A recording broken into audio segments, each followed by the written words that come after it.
So one of the things is when I met Gennady and I was asking, we were kind of dating, getting to know each other better, I asked him about any experience, because I'm big into children. I love children. I'm a big educator. And one of my strengths or my calls is to heal children with trauma. I had gone through trauma, and so I want to heal people with trauma. The trauma that they had when they were children, and I want to make sure the children don't go through trauma. And so when I was asking Gennady about his experience as an uncle or, in church, like, have you hold a baby? And he's like, no, I've never held a baby. I thought, oh my goodness, this is a serious problem. I saw children, but never hold them. He had seen children, but never hold them. And so, and I will ask all kinds of things, how did your parents discipline you? And all kinds of things. I wanted to know what kind of father he will be. So when it comes to what do you benefit in dating, that was one of the questions. You want to ask that question. You want to know if this guy thinks, that burning the child with a cigarette for discipline is okay. Yeah, that would be a very common thing in Mexico, that your parent will just burn you with a cigarette. Not Christian, of course. Well, would you like to marry a guy like that? No, because then you want to know, is it okay to beat your wife? Well, only when she doesn't answer correctly. Well, you don't even want to continue anything to do with that guy, right? So you want to know this before you marry, not after you marry. So what we did is that when I knew that Gennady had just about zero training on parenting, I immediately said, you need to read this book. You need to, after that, and we'll discuss, underline anything that you think is important or that is different from you. And then we will talk. And then you need to read this other book. And then when we got married, I think it was even before we got married, like maybe 6 months before we got married, we were already kind of sort of engaged. Because I had no ring. We got engaged over the phone. We were seminary students and we were poor as dirt because we borrowed money to start the semester, each of us, and then by the end of the semester, we took many jobs, and then we paid so that we could borrow again in the beginning of the semester. So, of course, we had no money for a ring. I'll tell you as a side story. When we were so I married 3 times with no divorce in between, the same guy. So in May, we were going to get married in the court in Virginia. And we were going towards the court, and then my sister says, I was like, okay, so where are the rings? We're like, which rings? The rings, the marrying rings. Oh, we have no rings. What? How could you not have a ring? I said, there's no law that says that you have to have a ring. No, you cannot have no ring. No. So on the way, we stopped in a Walmart. And my sister went and bought $5 rings, fake rings, goldy-looking rings, for her, so we could have our wedding rings. So we had them. After the wedding, we took them off so our fingers will not turn green and fall off from gangrene. And so where am I going with all this story? But so we had the ring, all these different traditions about what you should and should not have. And so I wanted to make sure that Gennady had training. So I volunteered him together with me to help in the extended session. So when the worship is going on, there's caregivers for the babies. Gennady was there. I was there. I want to make sure he knew how to clean, how to change the diaper. I wanted to see him what happens if he's holding a baby crying and it's like, I don't know what to do with this baby. Keep it. Dance, sing, rock him. Like I trained my husband because I was not going to give him my child if he did not have some experience. So what you do if the husband doesn't know anything, it's very important that you become honest with each other. If you do not know what to do, you better tell each other, I have no idea what to do with this baby. And what do? You learn. Because learning gives you power. You're not afraid. And so we have learned and we have studied and we have always been ahead of time. So for the ones that don't have children, you should be reading what to expect. There's a book, write it down. What to expect when you're expecting. Next book, what to expect the first year. So if you have a baby, you should be reading what to expect the first year. And then what to expect the toddler years. You don't want to be reading what to expect when you're expecting and you're already Like when you start reading and you're already 4 months and you already miss what you should have known in the beginning. You don't want to read what to expect the first year and the child's already 2 months old and you already, I didn't know about that. So you want to always be ahead of time. So you read ahead of time. So when that happens, you take the book again and remind yourself what you were supposed to have known. And like, okay, and you're not as scared. So if we don't agree, what we do, he's the head of the family. So we will try his way. We said, this 1 month, we'll try your way. And if it doesn't work, the next month is my turn. Meanwhile, we're learning, we're studying, and then we might learn through a book that, oh, there's a third way. And so then, okay, the next month, we're going to try that. And so it's a lot of parenting is trial and error because your children are different. We have 3 kids, and every one of them is completely different. And the rule that worked for this one kid does not work for the second one. And it definitely doesn't work for the third. And so you're trying this, okay, that didn't work, we'll try this other thing. Oh, that didn't work, we'll try this other thing. Even things that you know. Now, ultimately, I strongly believe that the father is the head of the family.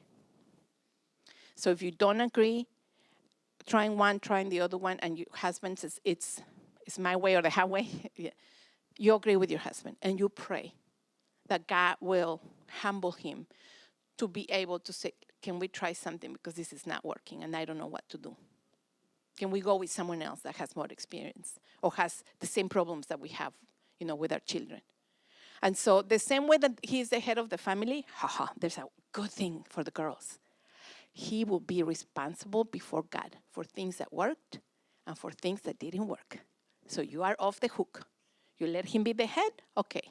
He will pay the consequences. God will make him accountable and said, you could have learned, you could have changed, you could have done this. He will face God. And so you just pray. Guys, I would tell you from my 25 years of experience of life, you don't want to carry that responsibility alone. Involve your wife.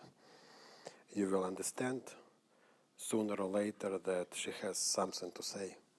I have a very wise wife. And I know that in many things she knows better, she knows something what I don't know. So the sooner you will realize that together you will be doing much better with your children, in your relationships, than doing it by yourself. So that's just my advice. The last questions that I was asked, you can ask separate questions, together questions during the break. You can send them in. If it's too big of a question, you can just ask us. So the other question, what happens when there is triangulation, when your child is trying to put you against each other? So he comes to the mom and says, can I do this? And you said, ask your dad. He comes to dad and says, can I do this? And the dad says, did you ask your mom? And the child says, yes, I did. But the mom didn't answer yes or no.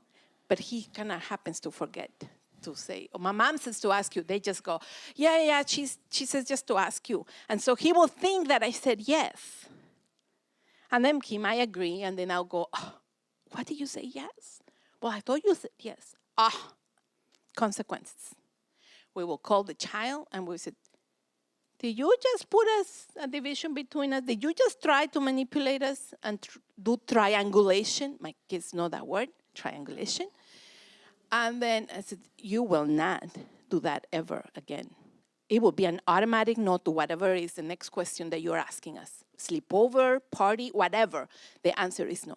You will pay consequences for doing this. And then Mark was really mad at us, and he says, you guys, you get together against me. Gennady says, yes, we do. We are one, and you will not separate us.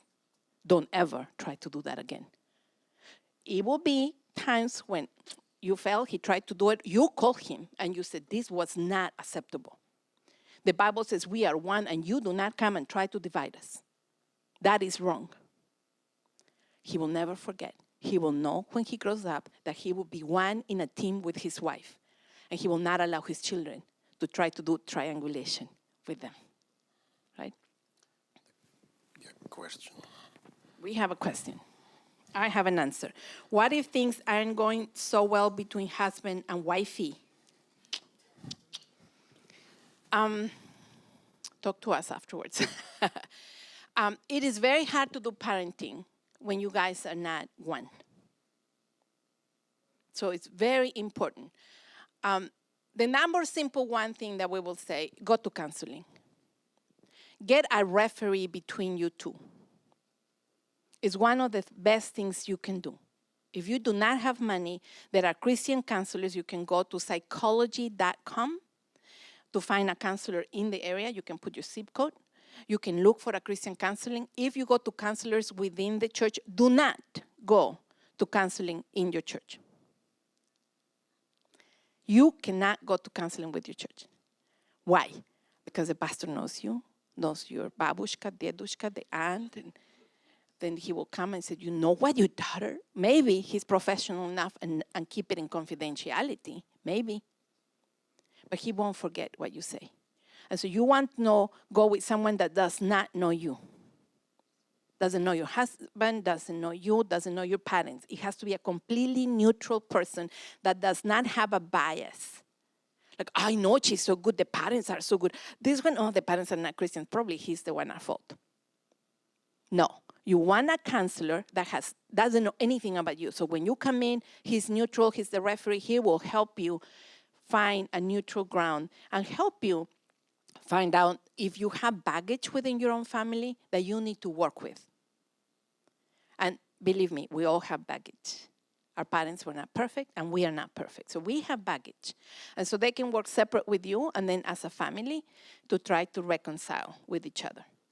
So it's not easy for us to answer, we don't know what the issue is with this particular couple, right? So if you need to talk to us afterwards, we can talk to you a little bit. We don't know any of you, so it's pretty safe. When you come to us, do not use your last names. Just first name is enough. We don't want to know that you're like the cousin or the aunt of somebody that we do know.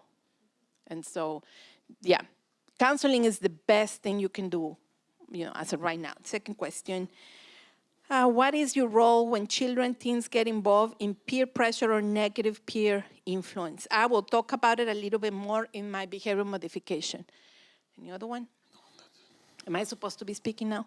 Yes, you already started. I already started, and I just don't have all my stuff in here. So I'm going to talk a little bit about behavior modification, and I have about a week of things to talk to you about. So if you have questions, wait until I finish, because most likely I will be talking a little bit about those things. What do I need? I want the video. If you can, guys, I don't have a video in there. Yeah, it's there. What's the name of it? Why waste a temper tantrum? Why waste a temper tantrum? It's from Crapville. And see if you can find it. If yes, then you go ahead and put it on.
So that is called manipulation. It's one of the normal developmental age thing that a child needs to do. If they're trying to manipulate you, the child is healthy. That is good. What is not good is that you give in to your child, because you're an adult and you're not going to give in. The child will always try to manipulate. We as Christians, we as human beings, try to manipulate God as well. Oh, God, if you please do this, then I will do this. If you please do this, then I will. That's called manipulation. If you want something, just tell God, I need this. Do not say what you will do afterwards. Because if you associate, if you do this, I do this, that's called manipulation. So don't do that to God. If you have done it, then you know what I'm talking about. So there's another video, just write it down. It's called the marshmallow video. It's also a very, very good video. It's about little kids, different ages, that are given a marshmallow. And they are told, you can have this one marshmallow. I'm going to get out of the room, and they're cameras. Yeah. And I'll be back in a little bit. If you do not eat this marshmallow, you get a reward, and I'll give you a second marshmallow. And it's amazing to see the reaction of the kids. Some kids will just not look at the marshmallow the whole time. Some kids will smell the marshmallow. Some kids will taste it and then put it back. And it will show you what are the boundaries of that kid. How much does he have self-control? There is one girl that's like, forget that. And she ate the whole marshmallow. She cannot wait. So just by looking at the reaction of the different kids, you will know the parenting skills of those children, the parents of those children. I want to know, what do you think is the number one reason why there is misbehavior? Just say, whoever knows what is the reason for misbehavior. A child is doing a temper tantrum. Why is the child doing that? Attention. That is the number one response from most parents. The child is calling for attention, and that's why he's misbehaving. There are a few more other reasons of why, and you need to write this down. One of them can be revenge. And this is good for you for now, this is good for you when you have kids and they go to school. If the child misbehaves and the teacher embarrasses the child in front of everyone, if you do discipline in front of your child's friends, this is unconsciously, okay? This is not on purpose. He will show revenge. You do that to me? Let me show you. You think that was bad? Now, I'm going to do something really bad next time to make you pay for what you just did, for embarrassing me in front of my friends. Not when they're very little, but when they're already school age. This is when it starts. This is from revenge. You can have misbehavior. As a teenager, oh my goodness, you're really going to pay. If you ever embarrass your child and do discipline, your teenager, in front of people, there will be misbehavior coming up. He will try to embarrass you in front of your friends. And that was because you did the policeman. You did too much authority in front of people instead of reaping the consequences. Okay?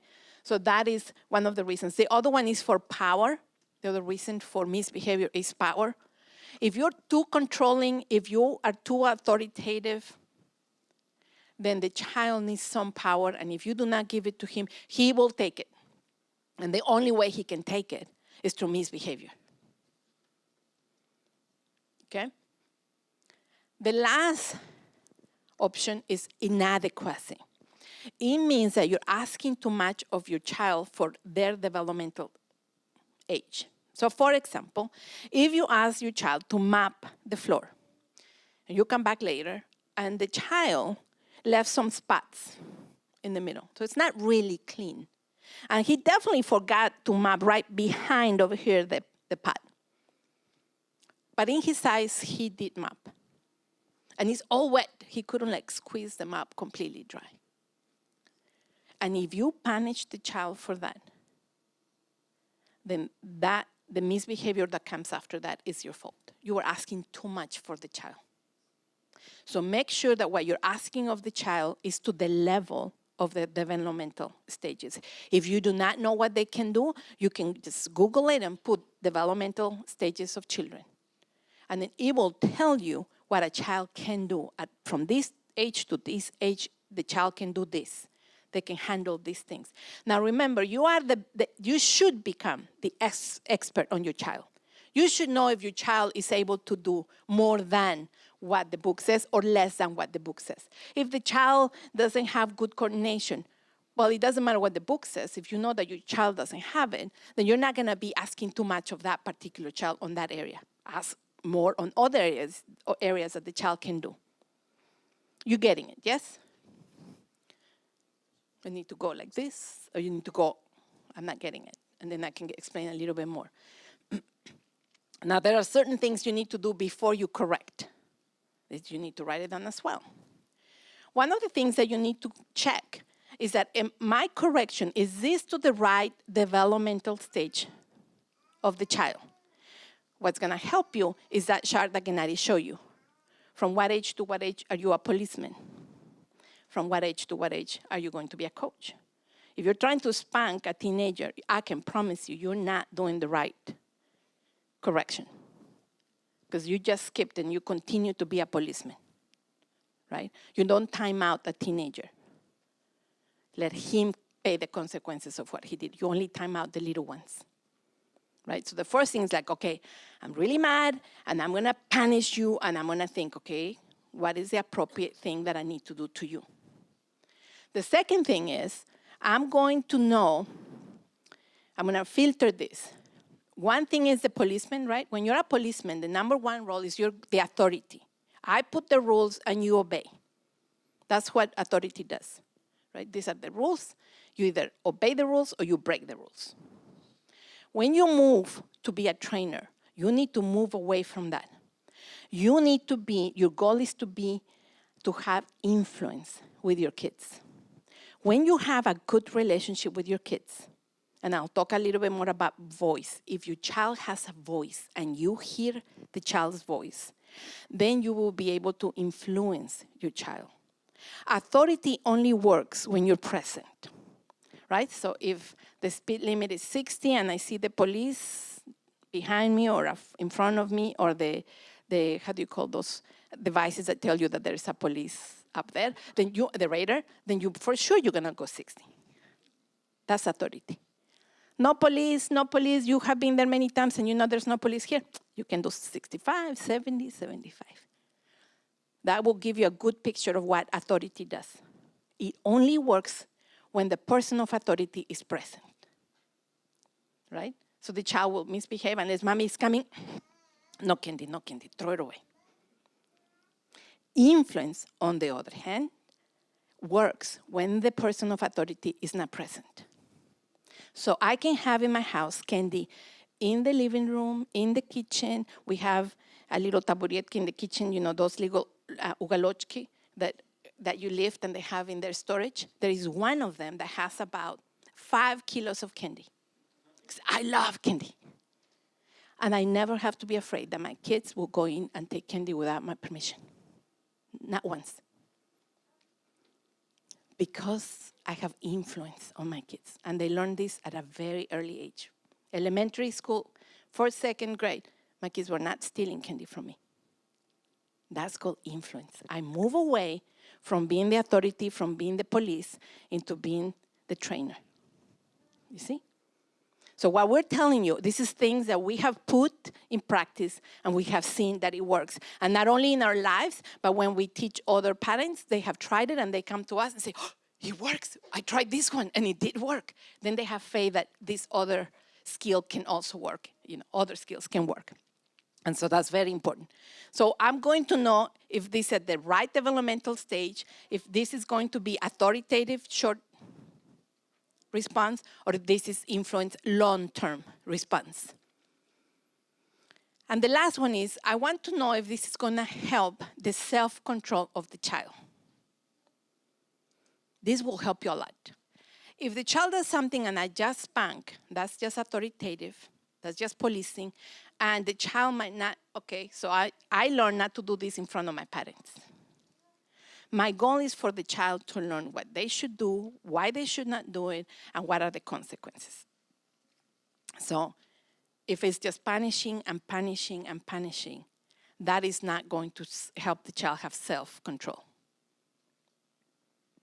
I'll give you examples as well. And what happens when these developmental stages and what happens with this, the shard of responsibility is like what you call it, the journey of transition, is that you can see that in the beginning the child has very little responsibility, and as the child grows older, there is more and more responsibility.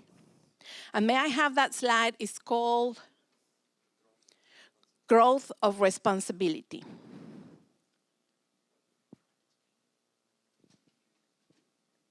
It's coming, it's coming.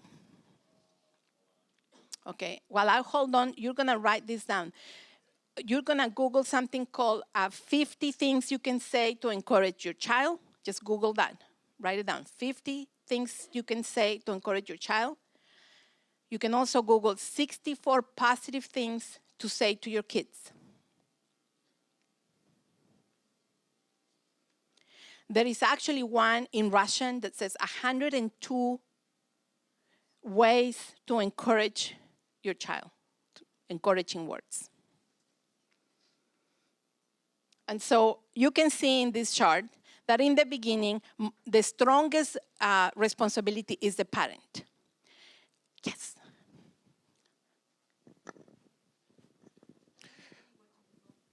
Yes. You're going to Google 50 things you can say to encourage your child. Google this is your homework. I love to give homework. 64 positive things to say to kids. And I'll touch a little bit more on this. Yes, level of responsibility. Over here you can see that is the amount of parental responsibility for the child. When child is born, even at the age of 1, 2 months, or 1 year, child has some responsibility, at least to cry, to scream, and parent comes, and that is, that little responsibility. This child is responsible to let know parent that he or she has some needs. Parent comes, takes care of it, and so on. So, but the child is growing, and parental responsibility diminishes, and child responsibility grows. If you will show next picture, next slide, over responsible parent. You can see over here, that is a parental responsibility, that is correct. But as a child grows, parent does not release responsibility from his hands, does not transmit it or allows child to take more and more responsibility as he or she grows. And the next, that is a parent which is irresponsible. Over here he gives a child too much responsibility, and then takes little, and gives responsibility, too much responsibility to child, not according to the developmental stages of the child. So that is an irresponsible parent, and parent somewhere at the age, 14, 15, releases all the responsibility to the child, and that is incorrect. If we will go back to the very first one of this, you see, even when the child is 18, let's say that is a 0 or 1 year of age, that is age of 18, parent still has some responsibility for the child. And I was showing you that parent still has to pray, advise, support child. Maybe not verbally, but sometimes even verbally. And the child has to have all this level of responsibility. Then it is a balanced picture. The two other ones are disbalanced pictures. Okay, there's one more thing that you can Google, is 100 ways to say great. One of the things that I discovered, I'm a pedagogue. I love teaching little kids. I love teaching teenagers. I love teaching grown-ups. I teach teachers how to teach. That's how much I love teaching. And one of the things I discovered in the 17 years that I've lived in Ukraine is that whenever a child, you can go ahead and turn the lights on for me. Whenever a child does something bad, the vocabulary to tell the child how bad the child is it's like enormous. But whenever a child does something good, and I will do this experiment every time I teach, I will say, think of the first thing that comes to your head when your child does something good. And basically, this is what I hear in a group like this or bigger. Молодец, молодец, хорошо, молодец, молодец, молодец. И умнички. Умнички, молодец, молодец, умнички. And basically, it doesn't matter what the child does. There are only two options. He's going to be a молодец or a умнички. For not spilling the milk, to helping clean, to not fighting, to good grades, молодец и умнички. Oh, but if the child does something bad, for that one, you have a good repertoire. Which means, and I know that your culture is exactly like my culture. It's called a shame society. We shame people into behaving a certain way. The American culture is not a shame society. It's an individualistic society. It's their business, it's their thing. But our cultures are the same. So what do? You just say so many bad things that the child has to like shame, and I should not do that because I'm ashamed. That is not how Christ deals with us. He does not shame us. Again, I will talk about shame and guilt. Very, very, very important for you. Do you shame your child into behavior, or do you teach your child how to behave? Are you influencing the behavior? We as Christians should be behaving good because we love God and we understand His love for us, not because we're afraid of the punishment or of hell. That's not the reason we should be behaving good. That's very, very important. And many things are very, very important. I'll tell you many things. Okay. Another homework, when we're talking about the appropriate chores for children that are developmentally appropriate. So if you Google, chores, if you go to Pinterest, for example, Pinterest has a lot of it, but you can just Google it and there will be actually different charts that you can print.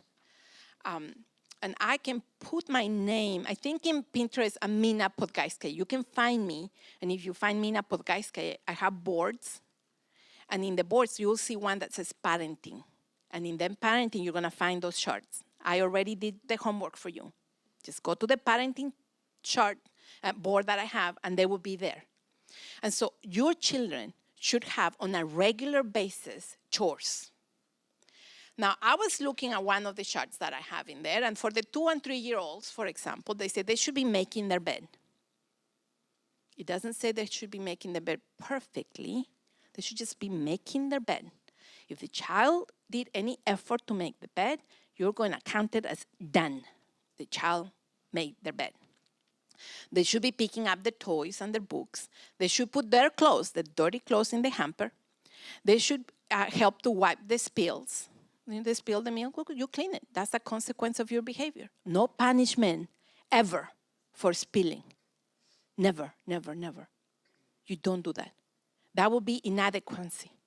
By mistake, no one, well, some kids, if you see the child coming in and get this and spill it, now, that one deserves some punishment.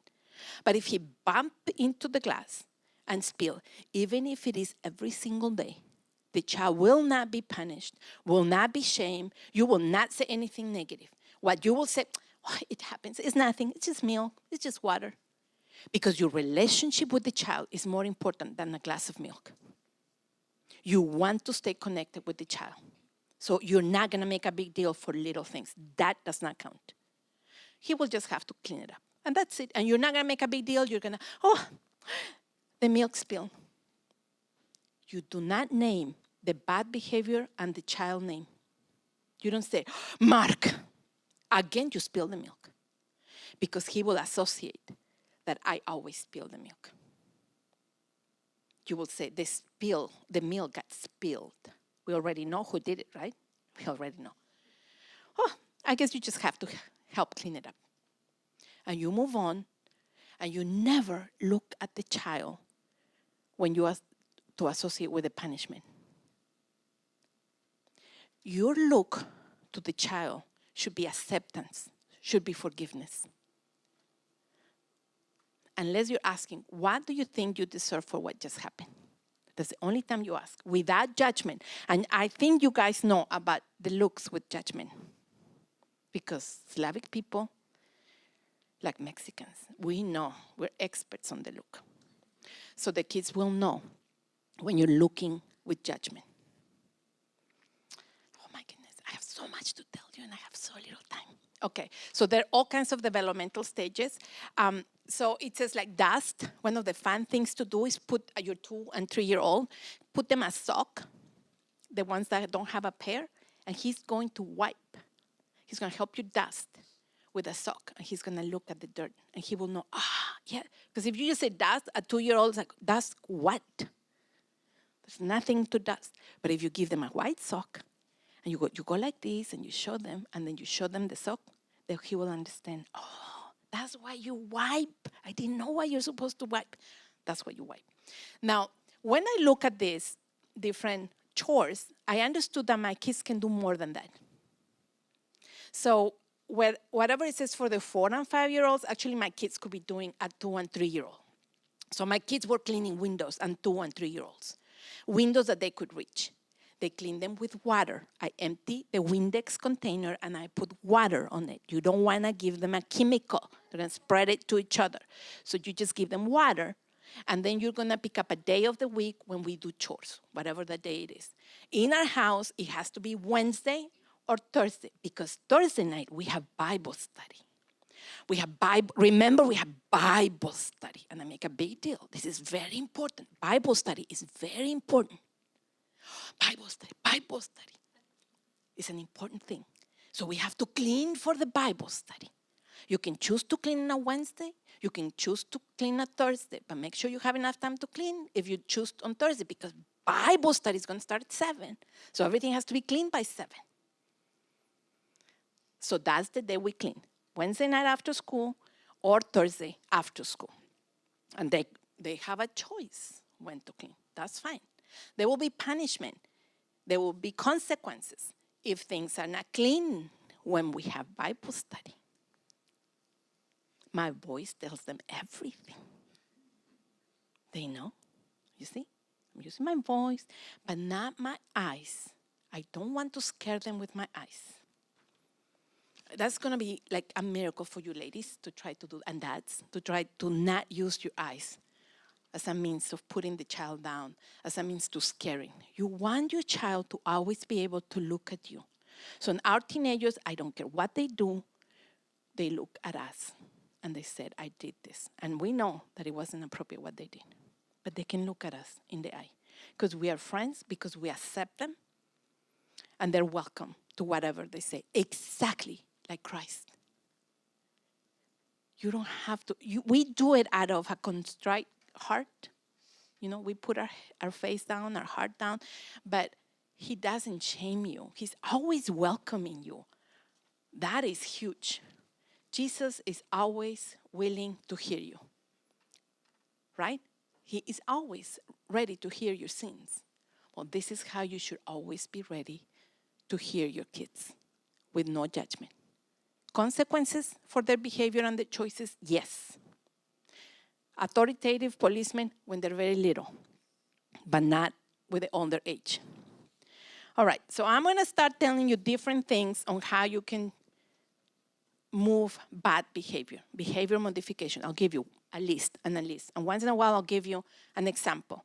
If one of them you're like, you need more explanation, just raise your hand. If it's a question, you can ask. So one of them, for example, is you're going to tell your child or your youth clearly what you expect. If you just said map the floor and you did not say, I want you to map behind the map, the pad, I want you to move the chairs under the table, then you were not clear. And if they map in the middle, you're going to always look for any sign of response, passive response to your request. So if the child map, even if he mapped wrong, not exactly well, you're going to thank you so much for helping and doing your chores. Next time, you're going to say, I want you to map, but this time, I want you to also take the chairs out of the table, the dining room table, and I want you to map under there. You see the difference? So you have to be explicit. If you say wash the car and you did not say wash the tires in the car and the teenager wash the car, you're going to focus on the positive and you're going to say, oh, thank you. It's so clean up here. Oops, I think that the tires got forgotten, but that's okay. Next time we'll work on the tires. Right? I don't name his name to the bad behavior. No connection. There are no bad children. They're bad choices, but no bad children. So you don't want the child to think I'm bad. All right, so you tell the child clearly what your expectations are. And you do not assume, because don't come with, oh, that's common sense. No. If you do not tell the child what you want, that is not his common sense. You did not have common sense to tell the child exactly what you were expecting. So if you ask the child to wash the dishes and he didn't wash the pots, and you did not tell the child, make sure you wash the pot, that's your fault. That's not the child. If you told the child, wash the dishes and do not forget to wash the pot, then if he doesn't do the pots, then yes, then you can say something. Any effort should be appreciated and focused on. And these ladies, especially ladies, but also husbands, includes your husband. Any effort to change, whether it's misbehavior or a behavior that you do not like, you're going to focus and you're going to say, if you had asked the spouse to put his dirty clothes in the hamper and somehow there's a sock that he forgot, you're not going to focus on the sock that he forgot. You're going to focus that he actually put the rest of the clothes in the hamper. That's very important.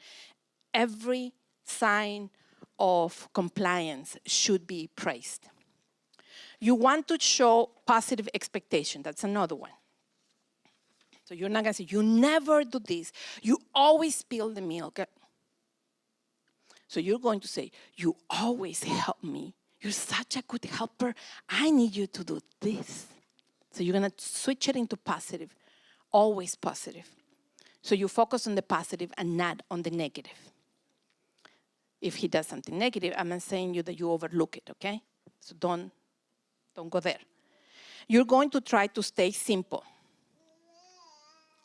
So you go, for example,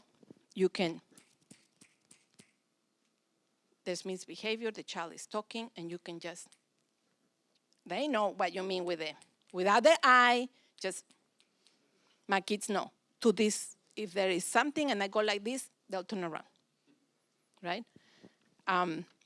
You can say, for example, boys, they know you want them to settle down or to be quiet. Boys, be quiet. Just boys is enough. So you're going to be very simple sometimes. Eating, that means eating time, right? So you never call the full name to the negative behavior. That's a big mistake. So you always call, Sasha, Abba when he does something bad. Alexander Petrovich, something. No. You want to keep the honor to the name. You don't associate it to the bad behavior. Never. And so, for example, Nash, I flipped to Russian. Bogdan gets up and he's grunchy from his nap time. I don't want this. Excuse me? Who are you? Are you Federico? He's like shocked. What? I know you're not my Bogdan. They must have changed you when you were taking a nap. Because my Bogdan, he will never talk to me like that. Never. I need you to go back to the bed, to lay down, and ask Bogdan to return. And I'll be like very serious. He'll be scared. He goes to bed. He waits a little bit. He comes back. Of course, I know he's there, and I'm acting like he's not there. Like, He'll come and pull my skirt. Hey, Mom. And I'm like, who are you? Are you Federico? No. I'm your Bogdan. He returned. I'm the real one. Bogdan, it's so nice to meet you. I'm so glad that you came back. I missed you. Somebody came in that looked exactly like you, but did not behave like you. And I knew immediately it wasn't you. But I'm back, Mom, I'm back. Oh, I missed you so much. I'm so glad you're back. So he always associates his name to good behavior. And one of the things is you're gonna change the tactics constantly, right? So I work on this one and it works sometimes, I change the tactic later on, or else it doesn't work, but it works. So whenever, to this day, I will say, I know that my Mark will never do such a thing. He will never do such things. That's enough for him to know that he shouldn't have said that, right? I'm gonna redirect, that's another one. We want to make sure that we don't always say no and no and no. That is one of the mistakes, even for Christians. Non-Christians think that to be a Christian, there is a rule of no's to follow. You don't do drink, you don't smoke, you don't curse, you don't this, no movies, no. When there is actually a misunderstanding, because Christ says you can do anything you want. Anything you want. Just don't sin. Just one. Don't sin. Everything else you can do. You see the difference? It's more positive. You can do anything. Just don't sin. And what is the sin? Let the Holy Spirit tell you. Seek the Bible, and He will tell you. I don't need to tell you, do this or do this. This is a sin. That's the job of the Holy Spirit, in case you don't know. I don't need to tell my spouse what he should and shouldn't. I can pray for him. And the Bible says that the prayer of a righteous person, moves mountains. It certainly can move my husband. Let God move your spouse. You do not try to change your spouse. This is going to be flip-flopping between parenting and spousing, okay? 2 for the price of 1. All right. You are going to try to provide as much as possible an alternative. Satan gives us this option. Either you do this or don't do this, right? You can only do this or not do it. And you're like, oh, you're so tempted to do this. But Christ gives us a third alternative. And so we're going to try to teach our children about the third alternative. It's not a yes or no. There could be a waiting, right? Either you date or you don't date. That's too hard. Why don't we go like, you can date when you're 16 or when you're 18 or when I see that you're mature enough. You see the difference? If you go from no, you cannot date, and you don't want to say yes, you can date, can you come up with a third alternative? Right? You don't write on the wall, and I don't say don't write or write. You see, that's 2. But I can say, but you can write in this paper. That's my third alternative. You see the difference? So when Satan corners you into I can only do this or do that, ask God to show you the third alternative, and He will. You give warnings. This is another one. That's very important. And it plays different roles. For example, if I did not sleep enough, I'm going to be grumpy the next day. That's an automatic. I can tell you that. If a Mexican has not slept enough or is hungry, it's going to be a hard day.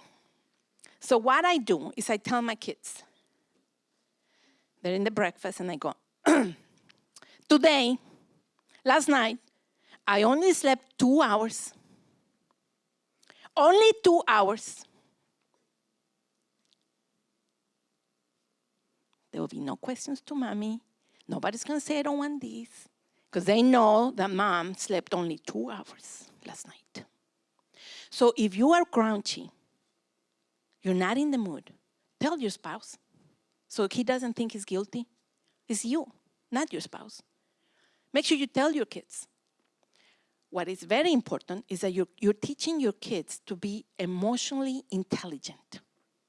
There are studies that have been done that is more important not to have a high IQ, but to have a high EQ, emotional intelligence. What it means is that you're going to be able to label the emotion, and it should be appropriate emotion to whatever the situation is. So my kids will come and say, and announce it to everyone. Last night, I only slept 2 hours. And if someone's not there, and I will go and say, Mark, Bagdan only slept 2 hours last night. What does it mean? We're not going to bother Bogdan. We're not going to bump into Bogdan. We're not going to ask him questions, nothing. We're going to let him cool down. That's emotional intelligence. He can say how he feels. He knows how he feels, and he can tell someone else. He can put boundaries, and the other persons have learned how to respect it. See? Very, very important. And so that's a warning. But there's another way of warning. It's like somebody is not behaving very good today. Somebody, not the name. And if they don't stop throwing toys in the floor, I'm going to be very upset, and there will be consequences to bad choices and bad behavior. Not the name, not the behavior together. There are times when you have to give clear but empathetic commands. And you should be able to say, there will be no compromise. This is a great word, compromise. Use it with your kids. There will be times of compromise, and there are times with no compromise. So one time back then, I don't know what he did, but he did something bad. He needed consequences. And he was, how old was he? Like 7, 8. He was a little bit older. And so we called him, and we said, back then, what did you do? And he said what he did. I don't remember what he did. And then he says, okay, and so what are the consequences? And, this is precious. Make sure you ask your kids consequences for their behavior. Make sure they're part of the decision-making of what should be the consequence of not finishing your food, not doing good in school, answering back. Let them tell you what the consequences should be. So when we ask back then, what should be the consequence? Well, you should spank me 50 times. I should not watch TV for a year. And I should not go on sleepovers for half a year. And we were trying not to laugh. Yes, that's definitely what you deserve. But because of grace, that's a great word. Use it also as a parent. Because of grace, God does not punish us to the level that we deserve. He shows us grace. We do have consequences, but not to the level of what we deserve. So because of that, we're going to compromise, and we're going to show you grace. And today, you will only be spanked 2 times. You will not watch TV 1 week, and you will not have sleepovers for a week. So he turns around. He gets ready for the spanking. When he's finished, we talk to him. We embrace him. We look at him in the eye. We said, you will always have consequences for your choices, but our love will never, ever diminish. You will always be accepted. You will always be loved. Exactly what Christ says to us. There is unconditional love. It's one of the number one things you have to teach your children. There will be unconditional love. Unfortunately, in our cultures, our parents, like my dad, will say, if you do that, you will be removed from our family. You will no longer be our child. I was raised that way. That is not the Christian way. It doesn't matter what sin you do, Christ will always be ready to forgive you and accept you. So this is something you want to translate to your children. And when our kids were in high school, and especially with Bogdan, it was the most powerful with Bogdan. Bogdan was the perfect child. All those firstborn children have an incredible responsibility on their shoulders. It's automatic. It is unconscious. They want to please their parents. And that's a huge responsibility to carry all your life. And so we gave permission to Bogdan to not be perfect. And we sat him in his junior year. We did it twice a year, every semester. And we said, Bogdan, we know that you're a very good child. We know that you'd always try to please us and please God. But that's a huge responsibility in your shoulder. And we want you to know that you have permission to not be perfect. That if you want to disobey, you have permission to disobey. And when we were saying this, there were tears in his eyes. He didn't have to act. He could be who he was. And we said, and you will always be forgiven by us and by Christ. You will always be accepted by us and by Christ. I don't care what you do. If you kill somebody, I know he would never kill somebody, but if you kill somebody, if somebody is pregnant out of wedlock, if you get into drugs, I never, ever think he will ever do those things. This is the perfect child, like the perfect child. I said, you will always be loved by us, always be forgiven. There will be consequences, and we're not paying for your consequences. If you have to go to jail, you will go to jail, but I will come and visit you. I will write you. You will always be forgiven. And there was this release, you can even see it physically. He will do this, like physically, a release on this incredible expectation to be perfect. It's something that works amazingly if you have a first child and you have more, 2, 3 kids or more. Very important that you give permission to your older child to not be perfect. And that you teach your child that he or she will always be accepted and forgiven. There is, for the little kids, if they don't have a good mood, there is something that you can do with a paper plate. And I don't have a paper plate, but imagine this is a paper plate, just a paper plate. And in the paper plate, you're going to do a drawing with 3 colors. You can ask the child to do it with you. So you're going to do a semicircle like this. And you're going to have 3 colors, just like in a light street, the red, the yellow, and the green. And you can have a little arrow. There's 2 little things that you can stick that they can move, or you can use your pen, and you can say, how do you feel today? It can be after school. It works very good after school. Where are you? Let's check your emotional thermometer and use those words. Oh, your kids are going to be so ready to be educators when they grow up. So you say, where are you? And when you see your child is not reacting, is he not reacting, is he not obeying because he's mad or because he's sad?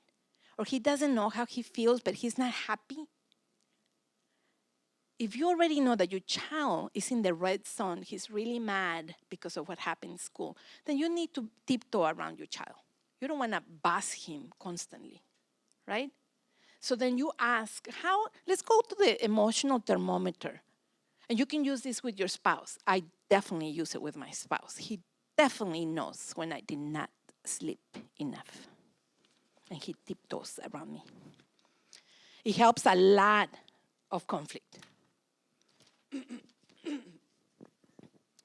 You're going to use humor as much as you can. Well, I guess the dishes didn't want to be washed today. That means, I guess, today there will be no lunch. Everybody does their own lunch since the dishes didn't want to be washed. Then I guess the cook doesn't want to cook today because the cook doesn't like to cook when there's 30 dishes. No name calling. Oh, no, the dishes will get washed by themselves. In a minute, the dishes will get washed. I didn't order, I didn't boss, I didn't threaten. I had influence, you see? There's a huge difference. You can turn the problem into a game. Last time, it took you half an hour to wash the dishes. And this time, there's half of the amount of dishes. Let's see how long it will take you this time and see if you can break your own record. They're not really clean, but he definitely finished before last time. So you're going to focus on the good behavior and any type of improvement. And it is just, he can even get an award for that. And the awards are not always candy. Even though I love candy, I don't always give candy as an award. An award can be, this is going to be a special hug. I never give this kind of hugs. This is going to be a finger hug. Give me your pinky. I'm going to hug your pinky. Have you ever had your pinky hugged? No, definitely not by me. And so, how does it feel? Are you ready for me to let go? Yeah, you're okay. I let go. All right. So you come up with amazing prizes that they have never, ever gotten before. No candy. No money. You don't want manipulation. All right. We're going to solve the problem as a team.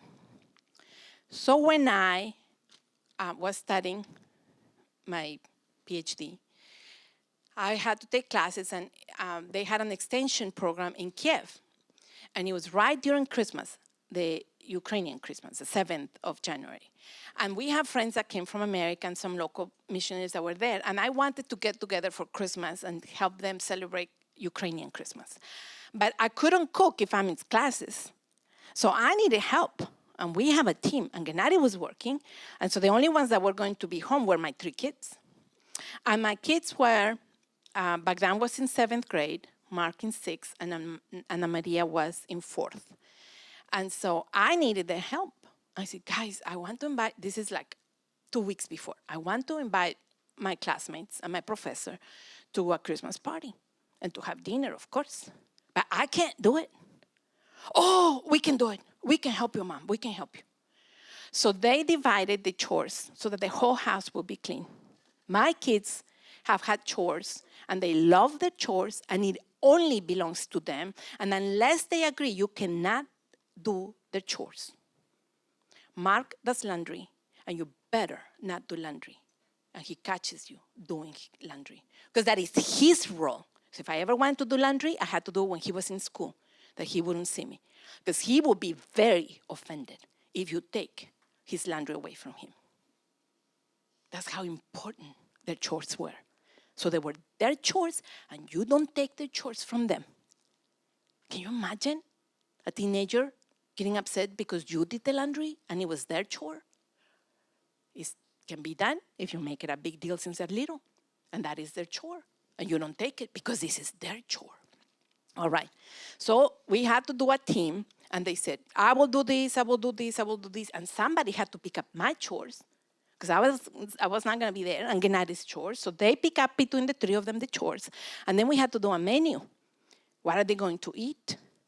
And who's going to cook? So each one of them, remember the ages, 7th grade, 6th grade, 4th grade, each one chose a salad. Each one chose a main course. Each one chose a dessert. So my 3 kids, while I was in school and Gennady was working, prepare full meal for 35 people. They clean the house and they cook.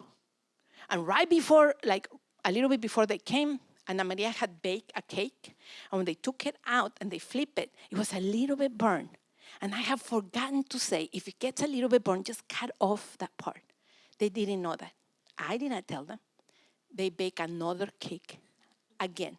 So when we finished and we evaluated the whole thing, my kid says, please, next time, can you give us like 30 or 40 minutes more extra to make sure if the cake doesn't get done well and it burns, that we have enough time to do the cake? And I was like, what cake? What? And they show it, and it was just this little cup, like a little layer of burn in a little section. I learned, I had not told them, if it burns a little bit, just cut it off. So I didn't say anything. I said, oh yeah, I'll give you 45 minutes extra next time that you have to cook for 35 people. This didn't happen the day before. They learned to do salads since they were 2 and 3. I bought special knives that were plastic knives.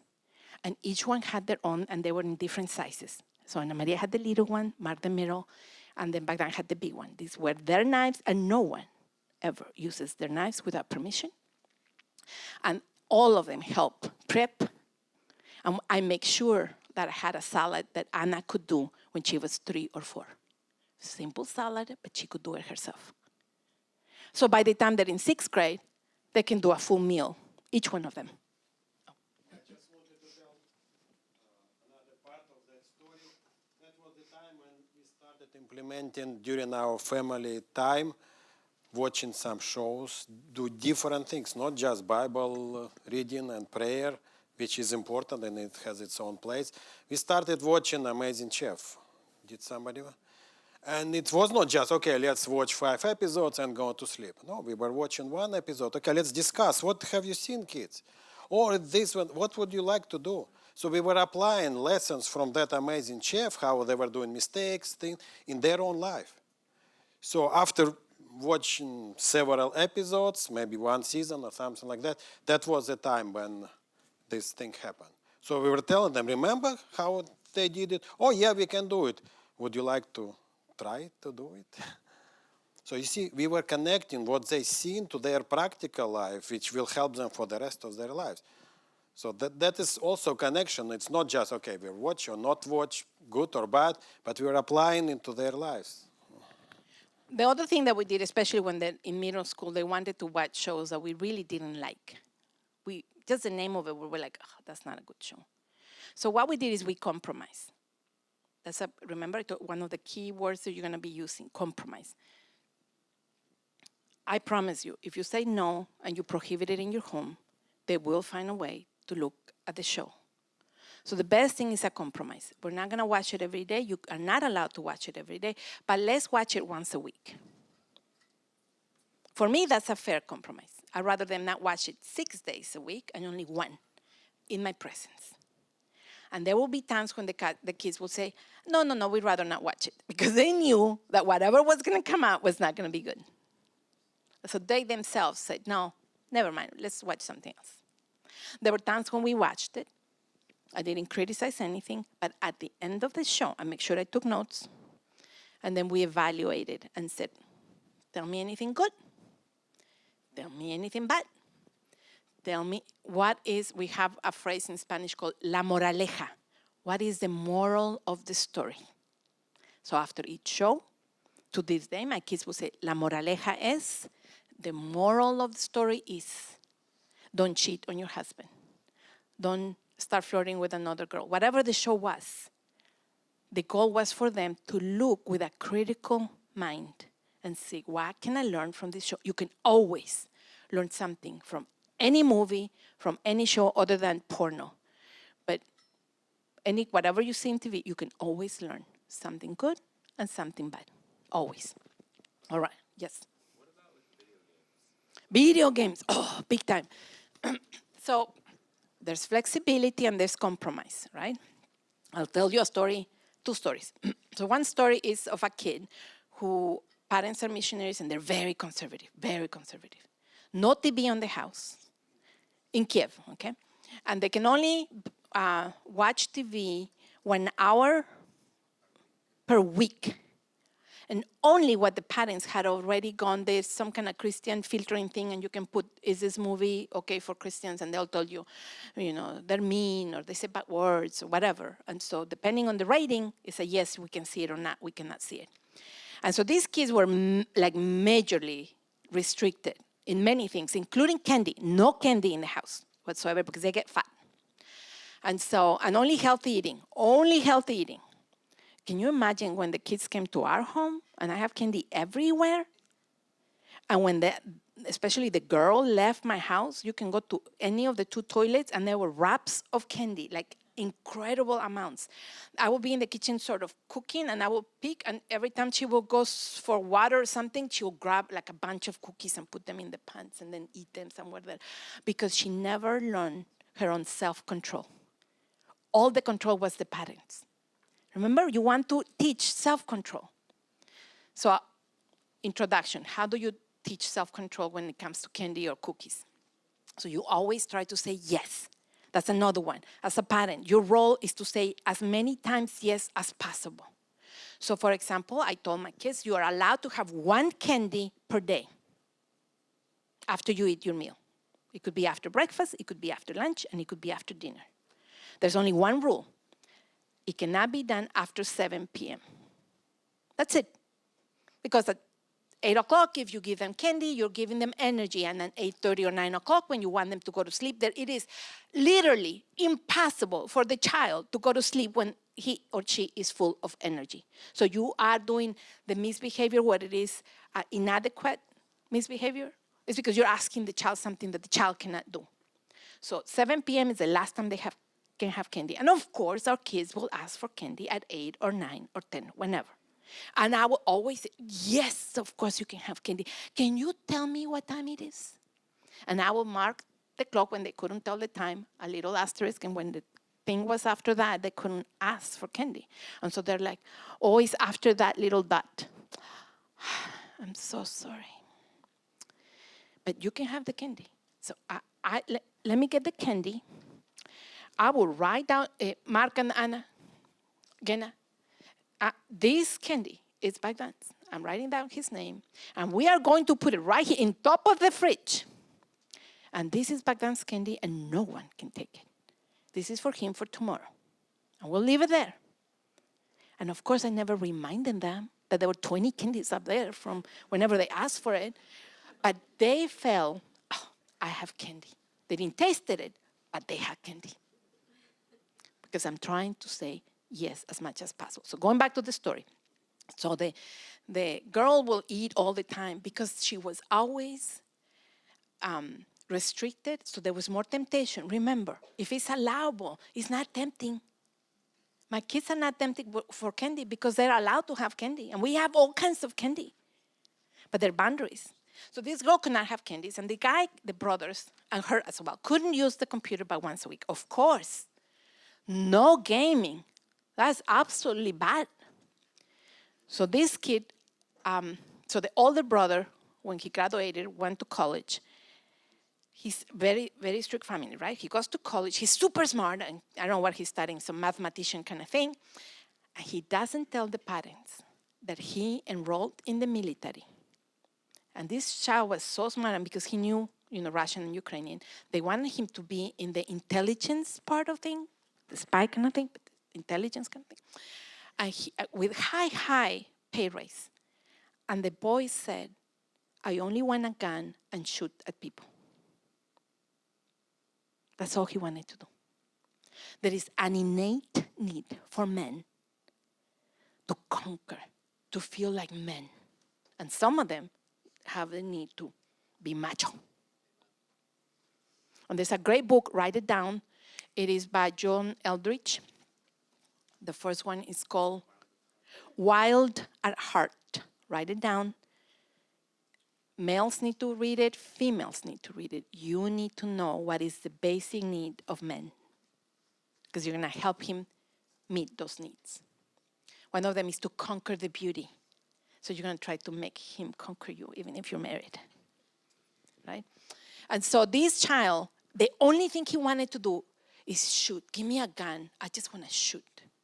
And it doesn't make sense. How?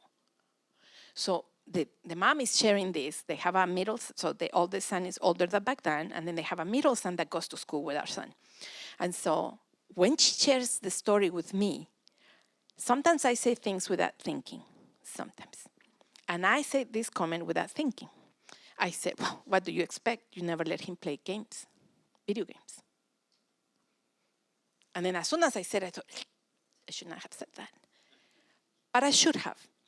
Because for the middle son, guess what? He was allowed 1 hour a week video gaming. So we allow our kids to play video games, but there were certain games that they could not play. I will not allow, even to this day, they cannot play a game in my presence when they're shooting, when a person is shooting another person. They can shoot a monster, but not a person. See, boundaries. I have some boundaries. Any monster. And back then, he's 22 years old. In Christmas, he came and he was playing a game. And then video games, that somebody gave him video games. I didn't buy Nintendo. I didn't buy anything. If they ever got something, somebody gave them to them. I did not buy them. I did not provide the temptation for them. But they have permission if they went with a friend's house. But not to play like Call of Duty. I know that one. It's soldiers killing people. You don't play Call of Duty. And when he was giving a Call of Duty gift for birthday, and when do you think I'm going to let my kid open every gift that came to the house? No. I put the gifts in this room, and when it's time to open the gifts, we open them, and then we'll open them when the kids are not there. And I opened every single one of them, and there was Call of Duty, and I did not tell my son there was Call of Duty. I hide that game. Because I'm the parent, and I will be responsible before God. I will not allow him to play Call of Duty. He only found out about the Call of Duty that he had that game when he was a senior, and he's like, oh, Mom, I never played this. I remember you never let us do this. And I said, yes, and do you know that your friend gave you this game and I never gave it to you? I was like, Mom! And so, anyway, so the boy played 1 hour this game, and it was Minecraft, building houses with little, like Lego kind of thing. And so I let the kids play, and my son will build me houses, and he'll ask me, how do I want the house? And I say, I want, make sure I have a lot of flowers, and I want a bookcase. And he'll call me and say, look, I got your big bookcase over here, and here are your flowers, and I got your cow. They get points and get a cow if you do something. And so anyway, so I was like, there was connection. I had connection, and I could influence what he's going to build. He built houses for me, right? And so boundaries, no Call of Duty. And so Bagdan is playing in there, and I come in, and he says, Mom, go. You cannot be here. I was like, what are you playing? No, monster. I'm only killing monsters. I don't know if he was killing monsters or not. He asked me to leave, and I respected that. He's 22. He will play that game whether I'm present or not, right? He can do it in his dorm. So I chose to leave. But he knew that he can only kill monsters. You see? Influence, long term. He could say, I'm an adult. I can do whatever I want. He could boom to it, like challenge me on this. He didn't. He knows my rules, and my rules stay. All right. So we have another thing, that how I wish. This you can play it 2 ways. One is like, how I wish somebody could wash dishes today. I know it's my turn, but I'm so tired, and how I just wish there would be just like a magic person, a little there will be one of your kids will be fighting. I'll do it. No, I'll do it. And they'll go and do it. Because you just, how I wish, or how I just wish this will happen. For example, sometimes I said, how I wish I could have 2 desserts for lunch. Just how I wish. And believe me, somebody's going to give me a dessert, an extra dessert today for lunch. Sometimes my son wanted very expensive clothes, and it is part of the booking of the chart. There will be money. If you look at the chart, somebody asked for this, the charts like $20, $30, $50. Some parents, or percentage. Some parents give allowance to their kids. I'm against that. I will not pay my child for being my child. They should be paying me for being their mom. So no allowance in my house. When they say, so-and-so has an allowance, are they Podgajski? Are they like De Montalvo Podgajski? No, they're not. Then it doesn't apply to our family. So that never played. This giving in, like my friends, are they De Montalvo Podgajski? No. Okay, that does not apply to our family. I get no peer pressure to whoever is doing and saying, whatsoever. I make my own decisions with no pressure, and my kids know that.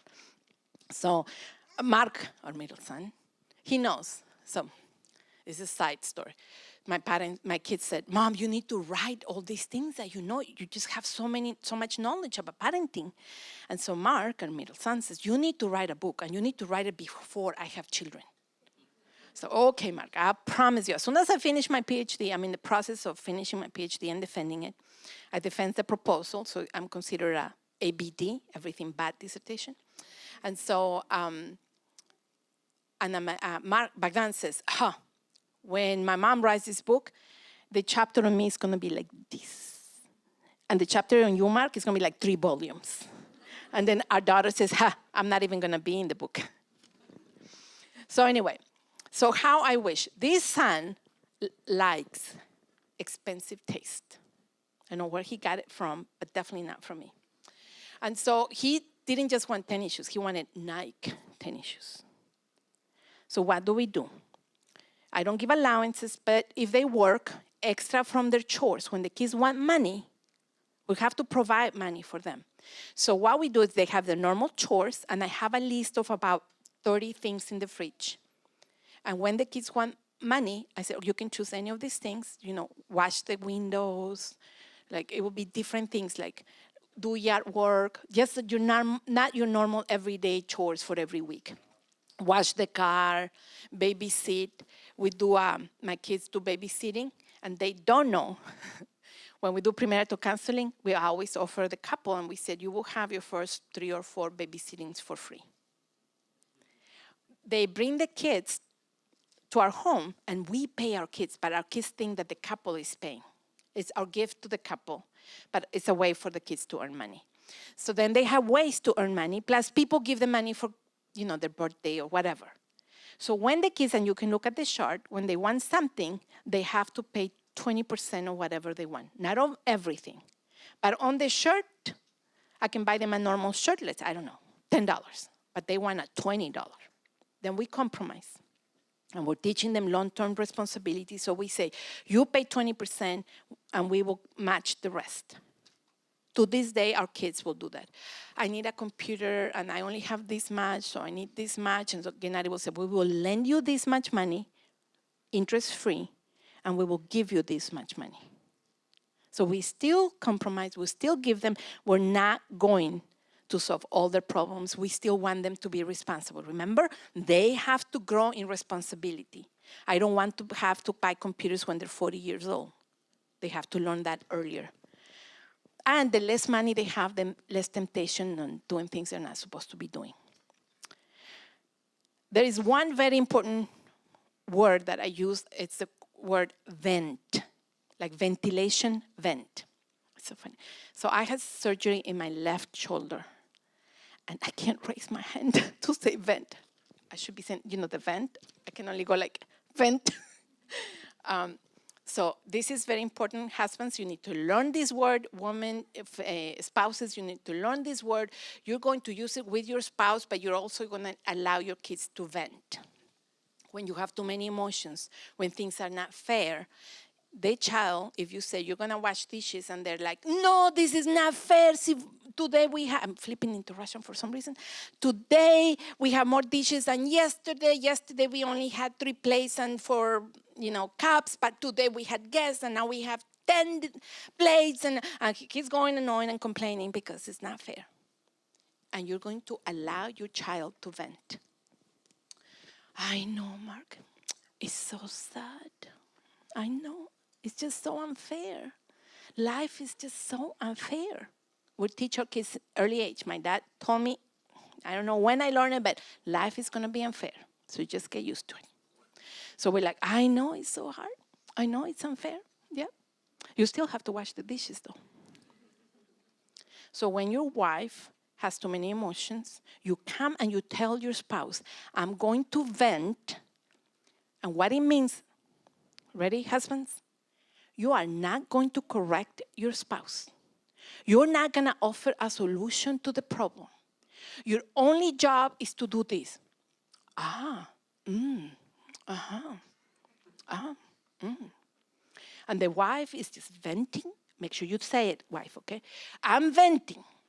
And you just vomit everything that is in your stomach and in your soul and in your heart. And when you're done, you just say to your spouse, thank you, and you leave. And the spouse, the husbands, you don't say anything. You're not correct. No, it's just venting. So your children should be allowed to vent. Christ allows us to vent with him.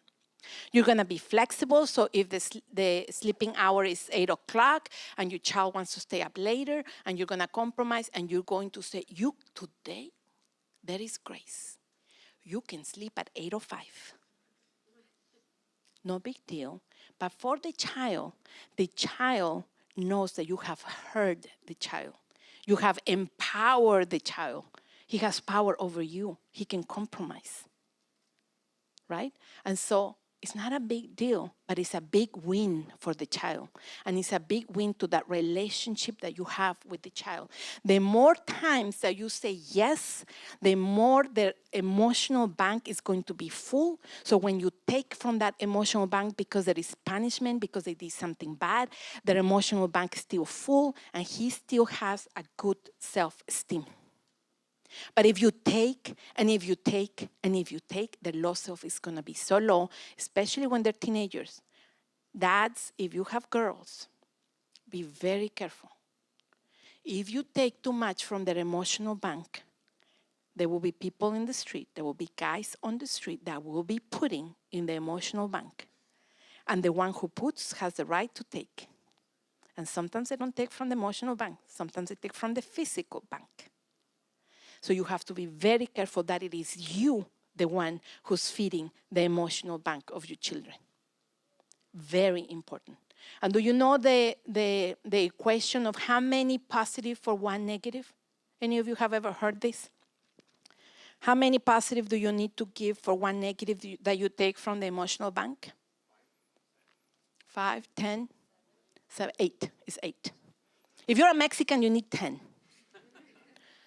But it's 8. For one negative, you're going to put 8 positive. And the positives cannot be fake because your child will know if you're faking it. Yeah, you're not going to say, oh, you're so clean all the time, and the child is all dirty. Like, no, come on. It has to be.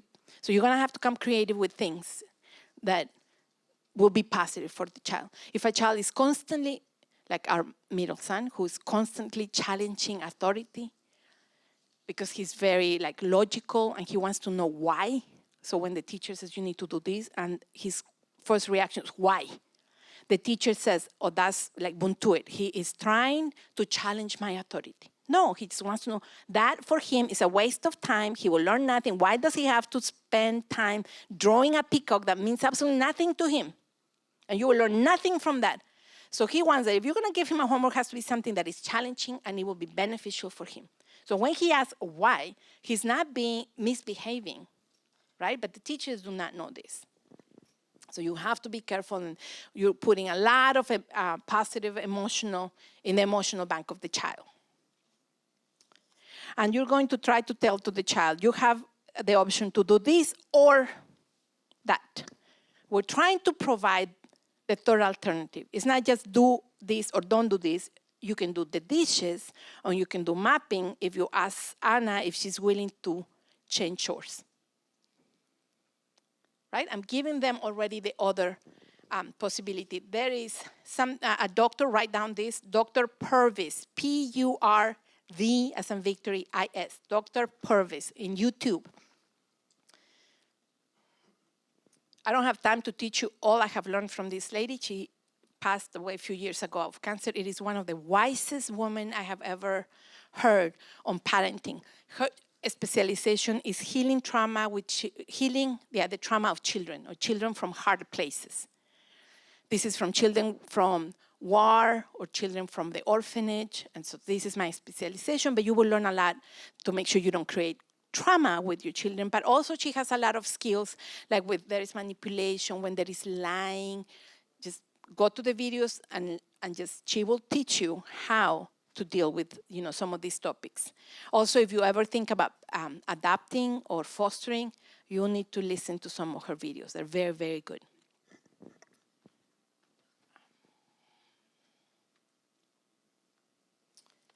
I'm trying to see what I already said to skip.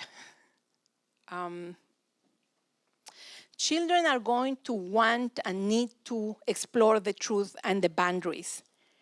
It is their job to become mature. They're going to push boundaries and see, does this boundary really exist, or you just fake it and you just said, I cannot do this, right? And so they're constantly trying to push boundaries. Some kids don't need to push the boundaries, but some kids do need to teach to push boundaries. Now, something that is, I don't have time to teach you a lot about attachment. This is previaseness. Attachment is developed when you have a little baby and the baby has a need and the baby is hungry. What does the baby do when the baby is hungry? Cry. So the baby's job is to tell the adult, hey, I'm crying because I'm hungry. That's right, perfect, just right in time when I asked for that. And so there is a reaction to that behavior. The baby has a need, is hungry, and then the baby has a behavior, cries. The adult has a reaction to that behavior. Should the parents spank the child? Who will say, spank the child? No, right, we don't spank the child. All right. The response to that behavior can be positive or negative. If the mom feeds the child, this attachment circle gets completed because the child had a need and then expressed the need with a behavior, the reaction was positive, and there is this circle, and this is attachment. And it's formed with 5 things. One of them is with nurture, so if he's hungry, he gets fed or she gets fed. The other one is with eye contact. With the baby, we look at the baby and we look at the baby and we just give them the best of eyes, eye contact for attachment. This is very important, write down. So that is meeting the need, the physiological need of the child is one. How to build attachment, very important. Second one, it is the eye contact, positive eye contact. Third one is touch or stimulation.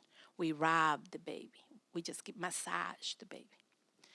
Then there's the fourth one. It is, when it comes to a baby, is synchronized movement, is the rocking of the child. When we rock the child, we look at the child. The last one is verbal communication that is positive. So we're like, you're just so beautiful. Ay, pero si usted está hermoso, pero es la cosa más preciosa. It doesn't matter what I'm saying. The child doesn't understand my language, but understands my intonation, right? You could tell that I was saying something just nice. this attachment continues, and it's developed as you get older when we have friends, and when I look at Nikita nice and I smile, there's that attachment. The more you do this, the closest you are with any person. It continues as you grow up. And so you're going to try to do this with your kid as the kid grows. So when my kids were in middle school, they come to this particular age where like they don't want you to touch them, especially no hugging or kissing in front of their friends. And so I say to them, this is not for you. This is for me. I need to hug you. This is for me. So do not accept any love coming from me. I'm just going to do it for me. And I continued to do it. And when the kids were in middle school and high school, and I came, and I was a teacher in the school, so they saw me every day. And so if I needed a hug in the middle of the day, I have a need. I have an emotional need. I use those words. Come, Mom, come. They were meeting my need. Why? Because there's attachment. And when they have a need, and they tell me their need, I meet their needs. So they're able to meet my needs as well. And there was one day when there was this homecoming week and they had to dress like somebody else. You have to be a twin to somebody. And guess what? My high school son, who was in 10th grade, gave me the honor of asking me if we could be twins. I was the only parent in the school. There are many other parents that are working there. I was the only parent that was asked to be the twin to their teenage son. Do we have a close attachment? You bet. Do I rock my kids? Do I touch my kids? As a Mexican, yes, I touch more than my kids. I touch everybody. But when they were in middle school, and Mark just had a bad day, and he just came in, and he was grouchy, and I served him his lunch. He's like, this is too hot. Okay, I warm it up. Oh, or it's too cold, then I warm it up. It's too hot. Doesn't have enough salt. I can take that personally, or I can know my child and know that he had a bad day. And I can ask him for his emotional temperature, and he can show me that he's in the red. And I will stop the lunch, and I will take him to the living room. And because he's such a big, slabby guy, I can't, carry him anymore. I will sit in the sofa, and I will say, come here, sit on my lap. What? Sit on my lap? And I will hold him, and I will do just like a baby. And I will rock him. This is not for you, it's for me. I will rock him. Did you had a bad day? And I look at him today. Did somebody give you a hard time? You allow me to rock him? Yes. Do you want me to sing you a song? If you want, okay. Rock my baby. I come up with all kinds of things. Mommy's gonna bring you some Nike shoes. Whatever he likes, Siliotka, whatever he likes to eat, tacos. I just knew my son. And when there was that attachment, and the boundary went down, and he was safe, he could tell me what happened in school. And it wasn't because the food was cold, and it wasn't because he didn't have enough salt. He had an emotional need, and he was able to tell it to me. I made it safe for him to tell it to me. And so our kids know that it's safe to ask any questions. There will be no judgment. I will not get too surprised. I'm trying very much not to be surprised. And you're not going to believe this, but middle school age kids. I think, no, Anna was middle school, Bogdan was high school, Mark was high school. Don't remember the 11th or 10th grade. And we were just eating. And you're going to listen to your child. As long as the child is in the table, you do not get up. My husband needs his 8 hours of sleep, so he will excuse himself and say, I need to go to bed. I will not get up, and I will drink tea, and I only get up to the bathroom. But other than that, I'm stay there. The kid stays there, I'm staying there. And when the kids are in middle school and high school, I will not do a curfew. I will not say it's 10 o'clock, you have to go to school, or 11 o'clock. If my kid is sitting in there and he is talking, I will stay there, and I will let him talk until 1 or 2 or 3. Because that connection is more important than if he's falling asleep in English class tomorrow. That will take me long term. I can influence him long term. So I stay there, and he talks, and I listen. And we were there eating, And Gennady had not excused himself yet. And then they said, oh, we have a question. They asked, Dad, we have a question. We already know, like, get ready. And I'm like, okay, I'm not going to react. I'm going to show like nothing happened. And then they said, can you tell us if oral sex is sex? Not every one of you can ask this question to your parents at this age, much less when you were in high school. And our kids knew that if you have a question, you will not be judged. You can ask the questions.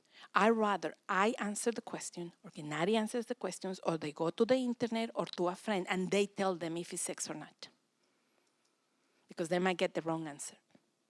So just to give you an idea, when you have this connection, this attachment, when there's no judgment, when there is acceptance, then the kids lower their mask and their boundaries, their safety boundaries to save face, and they will connect with you. We cannot emphasize enough how important this is. So far, does anybody have a question? I have 5 minutes, 4 minutes and a half. So far, so good? Okay, we keep going. You're gonna be firm, but you're going to be kind. I'm going to state the reason, the rule, and I'm going to state the reason. Don't just keep rules with no reason. That's very important. Sometimes the reason is our family will do it this way.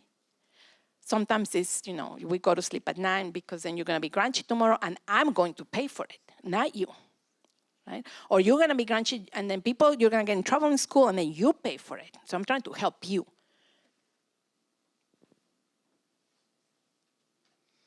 Now, this is one very important for you guys, because I know that your parents use it on you, and most likely you're going to use it on your parents unless I stop you. It is to be decisive, not to be wishy-washy. And what is the one point where I know your parents have used it with you?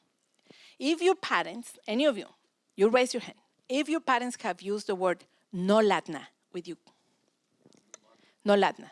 Because any of you heard your parents say when you were growing up, no latna. No latna, never use it. Oh my God, your parents, when you go home, you tell you deserve a prize. And you give them a hug that you've never hugged before, a different kind of hug. You come up with the idea, okay? What happens? Mom, can I have candy? No. No, давай. Come on, give me candy, Mom, give me candy. No, I said no. No, давай, Mama. Come on, Mom. Oh, come on, not just one, Mom. No, only this time. No, latna. Big mistake. The moment that you use the word no latna is the moment that you have lost your authority, is the moment that your child has won, and he knows that this time I ask 8 times, next time it might take me 10 times, but I will break my parents and they will agree to what I want. And he will be ruling the home. So when you say no, the child needs to know that no is no. And there's no compromise. About interrupting. I've heard it so many times. The child comes in and then tries to interrupt and Mom, is talking with somebody or is talking on the phone. And can you see I'm talking in the phone? Of course he sees. But he won the moment you stop what you were doing and look at the child, you lost.